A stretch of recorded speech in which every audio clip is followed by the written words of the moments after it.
Assalamualaikum warahmatullahi wabarakatuh.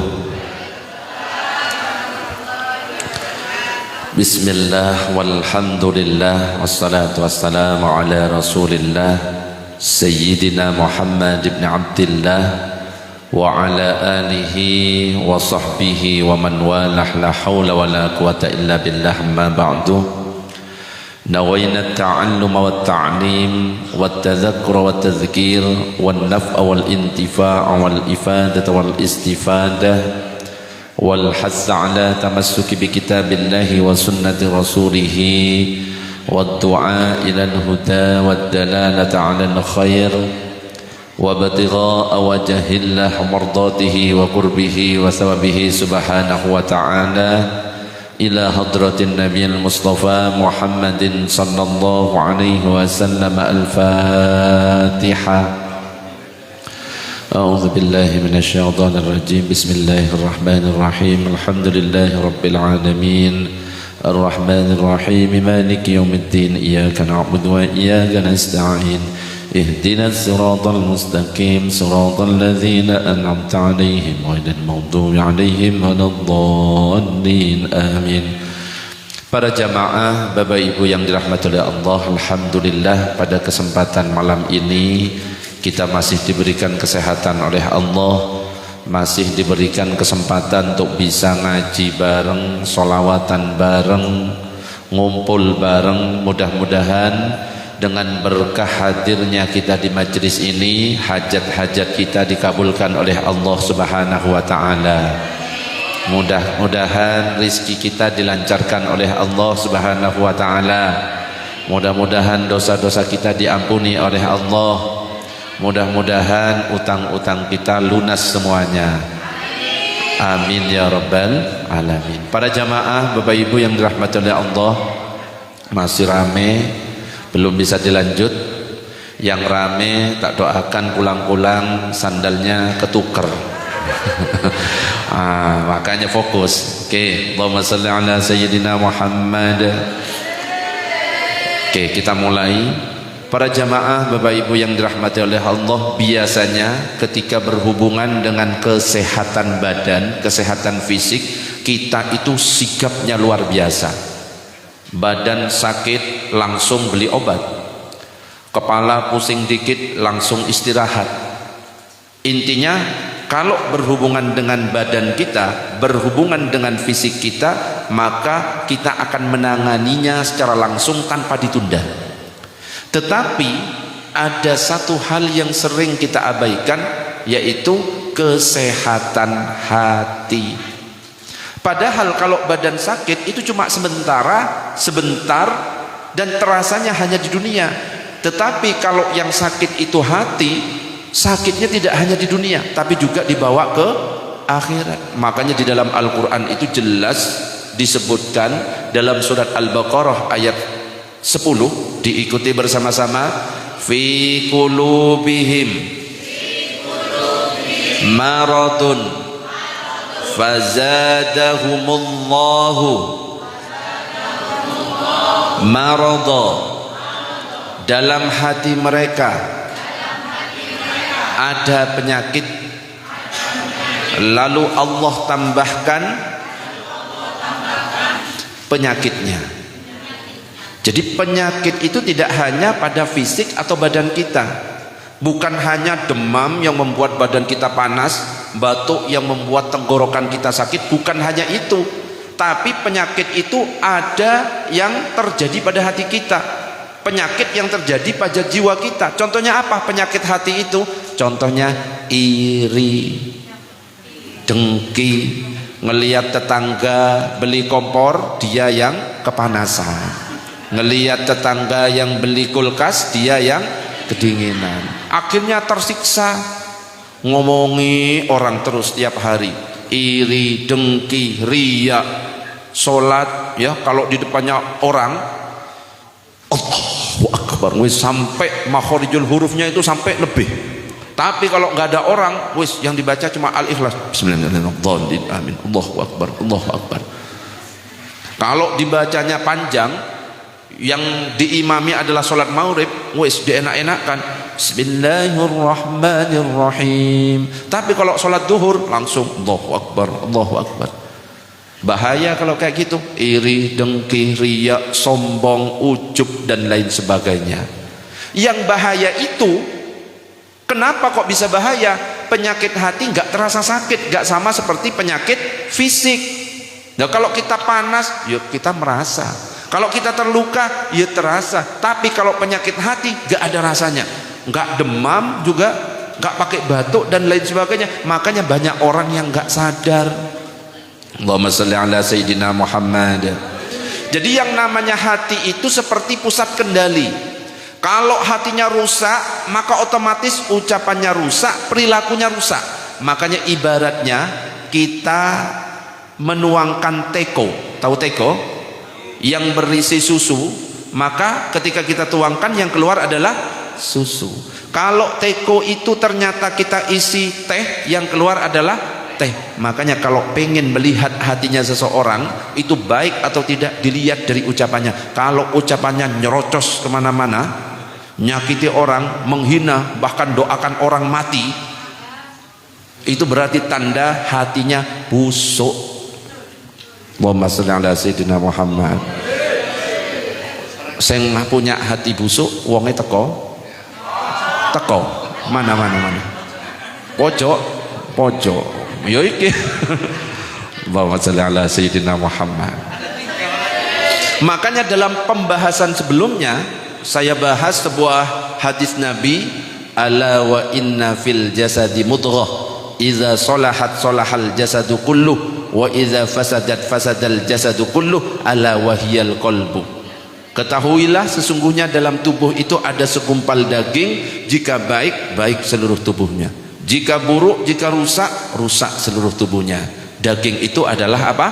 Hati. Mudah-mudahan kita termasuk yang hatinya baik. Amin ya rabbal alamin. Dan yang perlu kita lihat, perlu kita perhatikan, yang menentukan baik buruknya kita itu bukan sekedar penampilan luar, ganteng, gagah, belum tentu hatinya baik. Bukan juga sekedar apa yang terlihat oleh manusia, kayaknya alim itu, tapi nggak tahu kita di belakangnya apa. Kadang-kadang ada yang terlihat luarnya baik tapi hatinya rusak. Ada juga sebaliknya, kelihatannya sederhana, nyantai tapi hatinya baik. Makanya jangan tertipu dengan penampilan. Saya pakai sorban, pakai kopiah kayak gini, dikira hati saya langsung bersih. Belum tentu. Ternyata di belakang saya ngegosip sama Abah Naim. Nah, kan bisa jadi Abah Naim pura-pura diem, padahal di belakang kemarin ngerasani orang sama saya, kan gitu. Kita doakan mudah-mudahan Abah Naim panjang umur, sehat walafiat. Amin ya rabbal alamin. Jadi rasanya agak beda saya. Kalau di An-Nur itu kok kayak semangat. Ya, kalau di tempat lain kok kayak kadang-kadang kurang. Lah ini kok beda. Ini gara-gara auranya Abah Naim kayaknya ya. Aura positif ini. Ah, tepuk tangan untuk Abah Naim. Allahumma sholli ala Sayyidina Muhammad. Makanya kita harus mengenali yang namanya penyakit hati. Karena apa? Penyakit hati itu ibaratnya karat.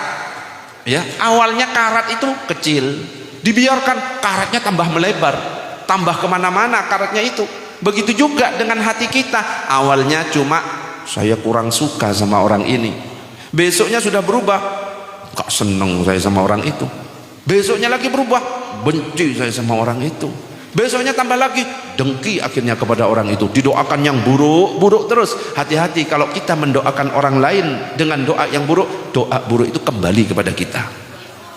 Sebaliknya kalau kita doanya baik-baik, ya Allah mudah-mudahan Abah Joni panjang umur, yang mendoakan baliknya itu Allah, langsung malaikat. Abah Ipin doakan Abah Joni, ya Allah mudah-mudahan Abah Joni panjang umur. Lah malaikat itu langsung ngomong, begitu juga denganmu Abah Ipin. Loh bayangkan kalau yang mendoakan balik itu malaikat, malaikat itu nggak ada maksiatnya, langsung lebih mustajab. Begitu juga kalau kita mendoakan buruk, balik itu hati-hati. Mudah-mudahan orang itu mati besok ya, balik itu hati-hati. Hati-hati. Allahumma sholli ala Sayyidina Muhammad. Ada sebuah kisah yang membuktikan bahwa penyakit hati itu bisa menghancurkan amal, bahkan bisa membuat seseorang itu melakukan kerusakan. Contohnya apa? Karena kebetulan sebentar lagi ini masuk bulan Zulhijjah, biasanya kan ada kisah tentang Qabil dan Habil. Tuh, apa hubungannya Qabil dan Habil? Jadi sejarah kurban pertama itu bukan sejarahnya Nabi Ibrahim dan Nabi Ismail, tapi sejarahnya Nabi Adam. Nabi Adam punya kembar anak, kebalik, punya anak kembar. Kembaran pertama namanya Qabil Iklimah, kembaran kedua namanya Habil Labuda. Qabil ganteng, ya kayak Abah Ipin gitu. Yang Iklimah cantik kayak Bu Neli. Mana Bu Neli? Yang kedua, kembaran kedua itu Habil, tidak setampan Qabil. Yang kedua, yang satunya lagi Labuda, tidak setampan Iklimah. Allah kemudian memberikan perintah kepada Nabi Adam, Adam sekarang nikahkan secara silang, karena dulu jumlah manusia masih sedikit, jadi boleh saudara itu menikah. Akhirnya apa? Diputuskan oleh Nabi Adam, Qabil nikah dengan Labuda. Qabil yang ganteng disuruh nikah dengan Labuda yang gak begitu cantik. Habil yang tidak begitu ganteng disuruh nikah dengan Iklimah yang cantik. Qabil protes, loh gak terima saya, yang harusnya menikah dengan Iklimah yang cantik saya, wong Iklimah adik saya, wong saya ganteng, Iklimah cantik, cocok. Wah, namanya orang tua, Adam dan Hawa akhirnya galau. Baru ketika itu, ketika galau minta petunjuk kepada Allah, Allah memberikan petunjuk. Hei Adam, sekarang coba dua anakmu yang bernama Qabil Habil suruh kurban. Jadi kurban pertama itu Qabil dan Habil. Akhirnya kamu coba kurban, persembahkan kepada Allah, yang diterima nanti dia yang berhak memilih duluan. Nah, akhirnya apa?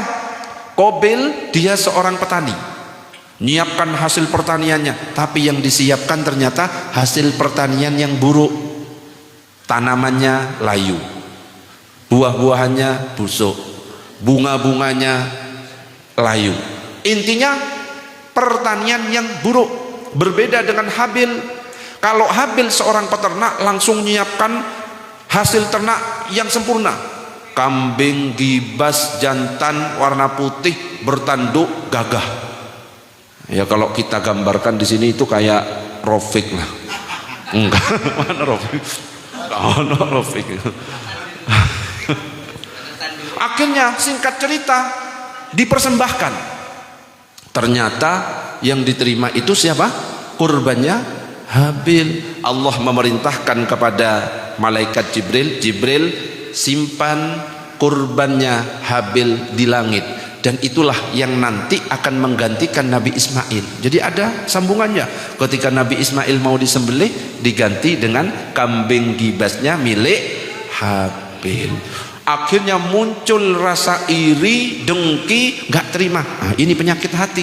Karena rasa iri, dengki, penyakit hatinya Qabil muncul. Akhirnya apa? Punya rencana untuk membunuh Habil, dan terjadilah itu, dibunuh Habil. Makanya ini salah satu bahaya dari penyakit hati, iri, dengki, bisa sampai membunuh orang lain. Na'udzubillah min. Allahumma sholli ala sayyidina Muhammad. Makanya hati-hati ya. Kenapa? Dari kisah tadi itu memberikan pelajaran kepada kita bahwa penyakit hati bisa merusak akal. Coba bayangkan Qabil kakaknya hilang wis gak mikiri. Ya, gak mikiri, mau dia adik saya tak bunuh pokoknya. Makanya pertanyaannya yang hadir di sini ini sebenarnya keturunannya Qabil apa Habil? Habilnya mati. Bu Eko keturunannya Qabil apa Habil? Pak Herman keturunannya iya, berarti Pak Herman keturunan Qabil. Kalau saya keturunan anak-anak yang lain, cucu Qabil. Berarti hati-hati, Pak Herman keturunan Qabil lah ya. Allahumma sholli ala sayyidina Muhammad. Karena penyakit hati seseorang bisa rusak, hilang akalnya. Penyakit hati juga bisa mengalahkan imannya. Penyakit hati juga bisa mendorong seorang melakukan dosa besar. Salah satunya yang dicontohkan oleh Qabil yaitu melakukan pembunuhan. Nauzubillah min dzalik. Makanya dalam hadis yang diriwayatkan oleh Imam Abu Daud, diikuti bersama-sama, iyyakum wal hasad fa innal hasada ya'kulu al hasanati kama ta'kulun naru al hatab. Jauhilah hasad, karena hasad memakan kebaikan seperti api memakan kayu bakar. Allahumma shalli ala sayyidina Muhammad. Itu salah satu contoh kisahnya. Ada lagi kisah yang lain, dan ini diceritakan oleh Rasulullah tentang seorang wanita rajin ibadah. Wanita ini sholatnya banyak, rajin hadir majelis ilmu, puasanya juga rajin, sedekahnya banyak. Jadi kalau dilihat secara luar, ya, secara lahir, maka luar biasa ibadahnya. Tapi ternyata lisannya menyakiti orang, hatinya juga tidak bersih. Ketika ditanya, wahai Rasulullah, orang ini masuk mana? Surga apa neraka? Jawabannya Rasulullah, hiya finnar, dia penghuni neraka. Oh, bahaya loh. Meskipun rajin sholat, rajin puasa, hatinya nggak bersih, neraka kata Rasulullah. Sebaliknya ada orang yang sederhana, ibadahnya sedang-sedang, ya puasanya cuma puasa wajib, sholatnya ya sholat wajib, tahajud ya turu. Ternyata ditanya, wahai Rasulullah, orang ini di mana tempatnya? Jawabannya apa? Hiya fil jannah, dia tempatnya di surga. Kenapa? Bersih hatinya. Makanya seperti kajian sebelumnya, coba sekali-sekali ketika kita mau tidur, ayo maafkan orang lain semuanya, kita bersihkan hati. Kemarin sudah saya sampaikan, orang yang ahli surga, sampai-sampai sahabat penasaran. Ternyata dicek, bukan karena sholat tahajud Rasulullah mengatakan dia masuk surga. Kenapa? Ternyata setiap mau tidur membersihkan hatinya. Saya pernah berbuat apa ya? Oh ya, saya punya ini. Saya maafkanlah semuanya. Dihilangkan rasa iri dengkinya itu. Coba sekali-sekali seperti itu. Ada yang sudah pernah nyoba? Ya sama, berarti saya juga belum. Allahumma shalli ala sayyidina Muhammad. Makanya ada hadis Nabi yang diriwayatkan oleh Imam Bukhari dan Muslim, diikuti semuanya. Al muslimu man salima al muslimuna min lisanihi wa yadihi. Seorang muslim adalah yang kaum muslimin selamat dari lisannya dan tangannya. Makanya ada yang mengatakan salamatul insan fi hifdzil lisan. Selamatnya seorang terletak pada penjagaannya terhadap lisan. Seseorang bisa masuk surga karena lisan, seseorang bisa masuk neraka juga karena lisan. Sampai-sampai Rasulullah mengatakan, man kana yu'minu billahi wal yaumil akhir falyakul khairan aw liyasmut. Siapa yang beriman kepada Allah dan hari akhir, loh, sampai dikatakan tanda keimanan, maka dia akan berkata baik, kalau nggak bisa diem. Nah, kita itu praktekkan kayak gitu. Allahumma shalli ala sayyidina Muhammad. Yang terakhir tentang bahaya penyakit hati. Yang pertama adalah bisa menghapus pahala. Dalam hadis itu dikatakan, akhwafu ma akhafu alaikum asyirkul asghar. Rasulullah pernah mengatakan, yang paling aku khawatirkan atas kalian itu syirik kecil. Sahabat bertanya, apa ya Rasulullah syirik kecil itu? Rasulullah kemudian mengatakan, riya. Orang yang sholat tahajud tapi hanya ingin dipuji orang lain, hilang pahalanya. Orang yang haji, umroh, cuma ingin disebut sebagai Pak Haji dan Bu Haji, hilang pahala umroh dan hajinya. Orang yang hadir majelis ilmu hanya karena ingin disebut sebagai ahli majelis, hilang pahala majelis ilmunya. Orang yang ngajari, ngaji, ya, bacakan kitab, ceramah kesana kesini, tapi dia hanya ingin disebut sebagai ulama, hilang pahalanya. Makanya kan berkali-kali saya sampaikan, ayo luruskan niat, nggih. Ustadz susah Ustadz, ya nggak apa-apa, dipaksa dulu. Nanti akan muncul sendiri ikhlasnya itu.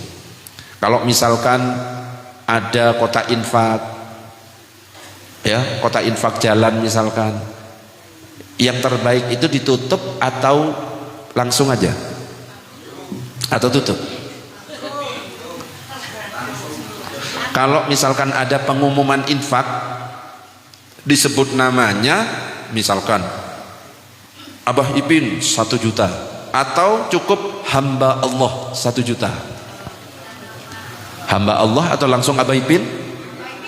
Belum tentu. Yang namanya hamba Allah terus langsung itu dikatakan ikhlas, belum tentu. Oh iya benar, yang penting ikhlas. Ternyata di belakang hamba Allah 1 juta, ternyata hamba Allah, oh ya enggak hilang itu. Yang Abah Ipin 1 juta, memang disebutkan di situ, tapi di belakang Abah Ipin enggak bilang-bilang 2 juta dimasukkan. Bisa. Nah, beda dengan kita. Kalau kita itu kadang-kadang kalau lewat di masjid, ya pertama sok-sok ahli zikir, subhanallah, subhanallah. Lewat depannya kota infak, astagfirullah, astagfirullah. Kalau wes lewat, alhamdulillah. Itu kita. Wes repot. Akhirnya ya wes lewat aja. Jadi bisa menghapus pahala, hati-hati. Ya, penyakit hati salah satunya riya, tidak ikhlas, bisa menghilangkan pahala. Sholat, sedekah, ibadah dikerjakan banyak, tapi kalau misalkan dilakukan tidak ikhlas karena Allah, maka hilang pahalanya. Itu yang pertama. Yang kedua, penyakit hati bisa menghalangi seseorang masuk surga. La yadkhulul jannah man kana fi qalbihi mithqalu dzarratin min kibrin. Gak akan masuk surga orang yang dalam hatinya ada sebesar biji sawi kesombongan.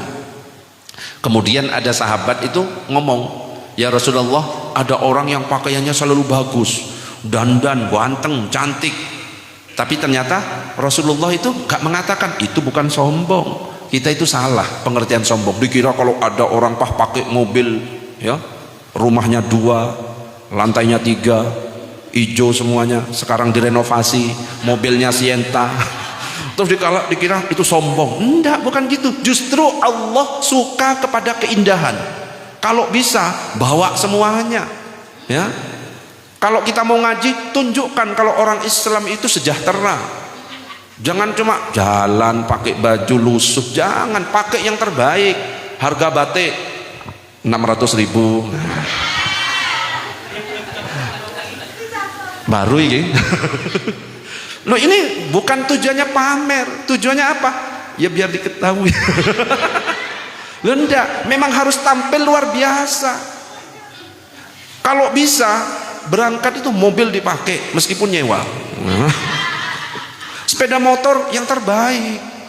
Ya jangan bonceng tok kerjaannya ya. Ya, nunut tapi nggak apa-apa daripada nggak hadir.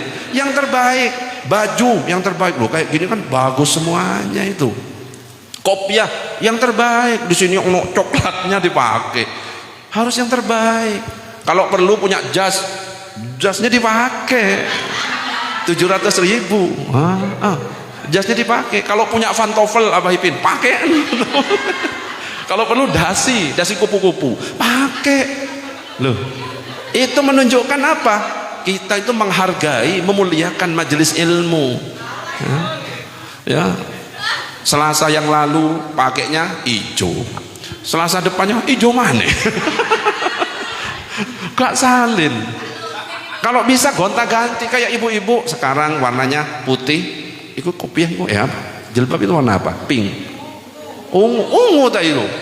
Oh ya wes. Dulu Selasa sebelumnya warna oranye. Gonta-ganti pokoknya saya. Jadi mata itu enggak panas.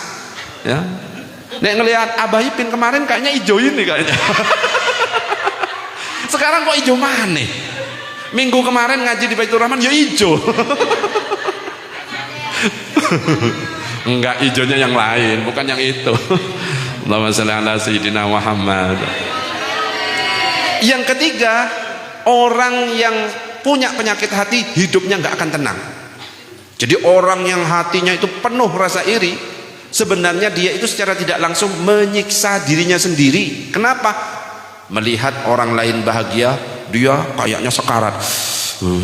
Wes kayak gitu. Sakit karpet dewe. Kalau ngelihat orang susah, seneng, kapok, matanya itu kayak gini-gini, gerak-gerak gitu. Iya, saya kan ya juga pengalaman sakit hati. Pengalaman.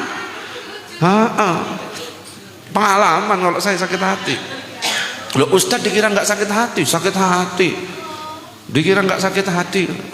Tapi alhamdulillah sekarang wis mulai reda sakit hati saya ya. Kemarin ya gara-gara yang lebih viral di WA itu Abah Ipin, sakit hati saya. Oh, Abah Ipin terus yang tampil ya. Tapi sekarang kan enggak. Wis bah WA sakarepe bah. Wis Allahumma shalli ala sayyidina Muhammad. Makanya ayo kita kendalikan, kita obati penyakit hati itu. Caranya gimana? Muhasabah, introspeksi diri. Yang kedua, kita bertaubat kepada Allah. Yang ketiga, kita zikir ya. Sekali-sekali zikirnya yang khusyuk ya. Kayak kemarin itu loh yang tak ajak zikir Subhanallah. Semuanya coba. Sebentar. Yang enak coba sekali-sekali apa namanya HP diletakkan, coba sekali-sekali Al Anwar zikirnya yang khusyuk ya, coba tak hitung sampai 3. Kita kan biasanya cengengesan ya, ngaji cengengesan tapi manfaat bro. Ngaji cengengesan sholatnya bener takbirnya Allahu Akbar. Ayo sekarang coba agak serius sedikit ya biar lebih mantap. Subhanallah walhamdulillah wa la ilaha illallah wallahu akbar. Subhanallah walhamdulillah wa la ilaha illallah. Subhanallah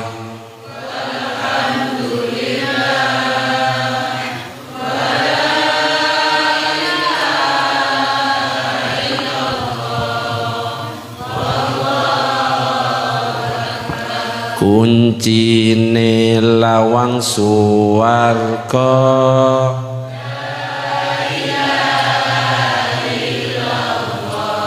ora ana lafat liya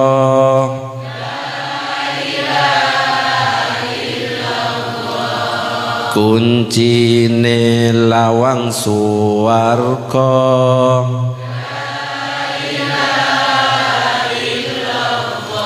ora ana kalimah liya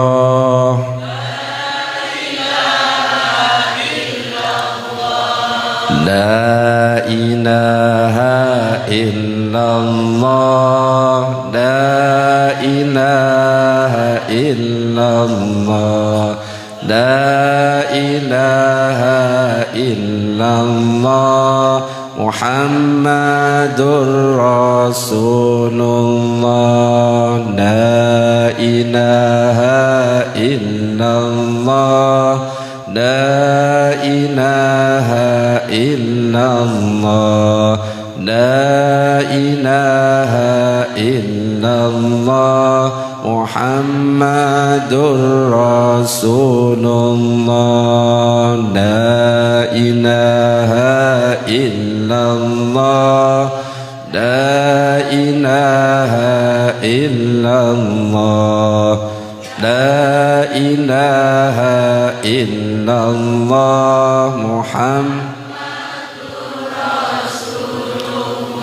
Maulaya salli wa sallim daiman abada ala habibika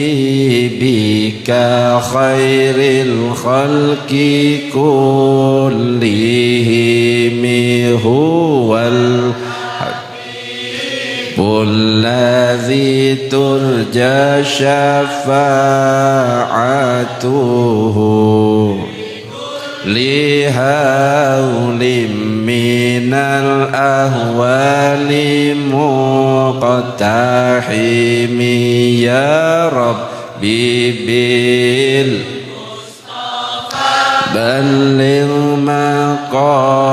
مقاصدنا واغفر لنا يا واسع الكرم أستغفر الله رب البرايا أستغفر الله من الخطايا ربي زدني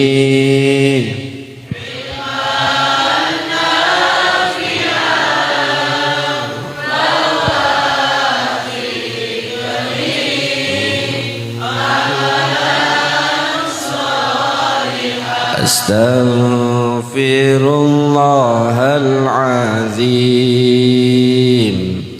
من كل ذنب العظيم لا يغفر الذنوب إلا رب العالمين لا يغفر الذنوب إلا رب العالمين أستغفر الله العظيم من كل ذنب العظيم لا يغفر الذنوب إلا رب العالمين لا يغفر الذنوب إلا رب العالمين اللهم صل على سيدنا محمد